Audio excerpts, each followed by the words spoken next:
So John D. Miller, I want to say John D. Rockefeller. John D. Miller, who's the former CMO, the Chief Marketing Officer of NBCUniversal, published an op-ed in U.S. News, which is like a publication, titled, "We Created a Monster. Trump was a TV fantasy invented for the Apprentice." And here's a little bit. I'm going to kind of pepper in this story with some quotes, but I think this kind of initial quote kind of gives you a sense of the thesis here. In the op-ed, he says, quote, "For nearly 25 years, I led marketing at NBC and NBCUniversal. I led the team that marketed The Apprentice, the reality show that made Donald Trump a household name outside of New York City, where he was better known for overextending his empire and appearing in celebrity gossip columns," end quote. So here's the context for this. So Trump's rise was in the business world, in real estate. He was primarily known in the business world. He was obviously a larger than life figure in New York. So a lot of people knew him. In the 1990s, in order to offset some of the financial setbacks that he had been experiencing, he started licensing his name to projects, right? So that also spread his name around. Later on, in the late 90s, early 2000s, producer Mark Burnett approached Trump about making a reality television show. Trump reportedly said reality TV, quote, "was for the bottom feeders of society," end quote, which is funny considering he maybe is the most infamous reality TV star. But he was convinced when Burnett said that it would highlight his success and luxurious lifestyle. And from the op-ed, Miller says, quote, "To sell the show, we created the narrative that Trump was a super successful businessman who lived like royalty. That was the conceit of the show. At the very least, it was a substantial exaggeration. At worst, it created a false narrative by making him seem more successful than he was," end quote. And that's the thing. He was very successful, especially in his early years. But by the time you get to 2004...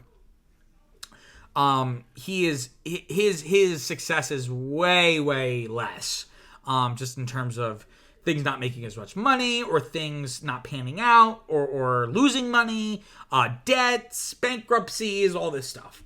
But of course, this went on to be The Apprentice, right? The famous reality competition show. It was wildly successful for NBC. It ran from 2004 to 2017, and it featured Trump as like the host / judge for 14 of the 15 seasons. So it was just that one last season where they tried to do it without Trump once he had become president, or I think he was on the campaign trail when they were filming it. I think it was Arnold Schwarzenegger who replaced him, and it fell completely flat. But the key thing here is that it introduced Trump to a national audience, right, of people who maybe knew him in passing or didn't even know him at all. Miller says in his op-ed, quote, "At NBC, we promoted the show relentlessly. Thousands of 30-second promo spots that spread the fantasy of Trump's supposed business acumen were beamed over the airwaves to nearly every household in the country. The image of Trump that we promoted was highly exaggerated.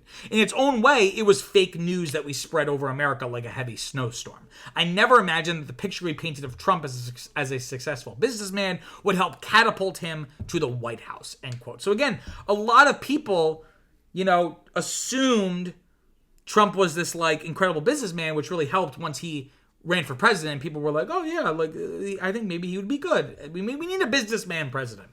In the op-ed, Miller also provides some observations of Trump that are bad enough in their own right, like in a vacuum, but are very much applicable to his political life. So he's very manipulatable, right?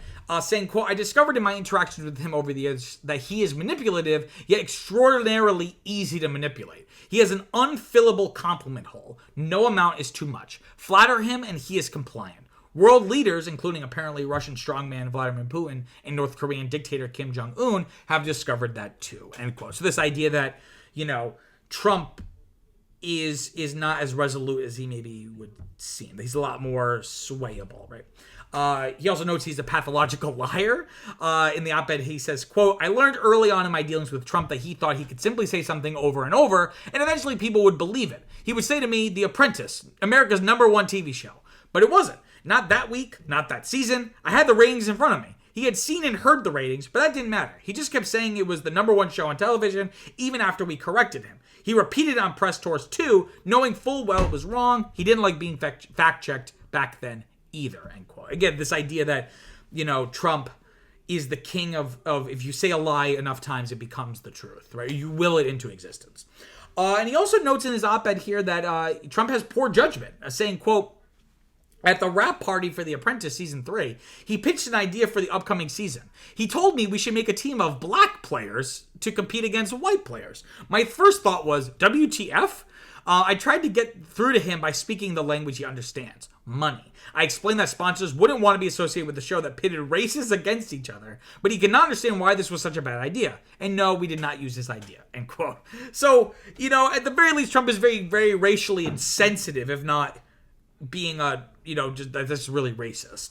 And again, like I was saying, it was arguably his success from The Apprentice that made his presidential campaign possible. Without The Apprentice, I don't know if he ever would have had a chance of even becoming the nominee, let alone winning the general election. Because again, by 2016, people felt. It's going to be studied for decades how Trump won the election. And there's all different groups that voted for him for very different reasons. Sometimes they overlapped and stuff. But I would say one of the big reasons, the one I heard all the time, I remember hearing about Trump maybe running in 2012. And as a dumb kid who didn't know anybody, I was like, maybe that would be good. Because, maybe he's a successful businessman, theoretically, right? There was this image of him. Again, by 2016, people felt we maybe needed a business mind in the White House. We needed someone to treat America like a business and get it back on track. And again, at least in people's mind, Trump was like the quintessential American businessman. Miller says in his op-ed, quote, while we were successful in marketing The Apprentice, we also did irreparable harm by creating the false image of Trump as a successful leader. I deeply regret that, and I regret that it's taken me so long to go public, end quote. I don't know if this is really something you need to go public with. I think this is all public knowledge, but I understand what he's trying to say here. And if nothing else, this just goes to show the impact of reality television, in how there's an implicit acceptance of what we're seeing on reality TV. But reality TV is just as fabricated as a quote-unquote fiction. Reality television is not to be believed. Moments can be staged. Even moments that are not staged, that are authentic moments, can be edited in deceptive ways. And then also just the fact that, choosing what to show and how to show it betrays a subjectivity, right? A point of view. And most likely that point of view is an intentional desire to sensationalize whatever's happening. So, again, it's a very interesting story that helps kind of paint the larger picture of how Donald Trump ended up becoming the most powerful man on the planet, if only for 4 years, and hopefully for only 4 years. Please go out and vote, and don't vote for Trump. But I want you to go vote. I'm very pro voting. I don't care who you're gonna vote for, but I think it's gonna be a little dicey if he wins again. Wow, what an interesting story. I'm sure you have some thoughts about the topic, so comment below, let me know what you think. Also, don't forget to like and subscribe. It really, really helps people find the channel and makes me feel all warm inside. Until next time, I'm Peter Mancuso. Peace out.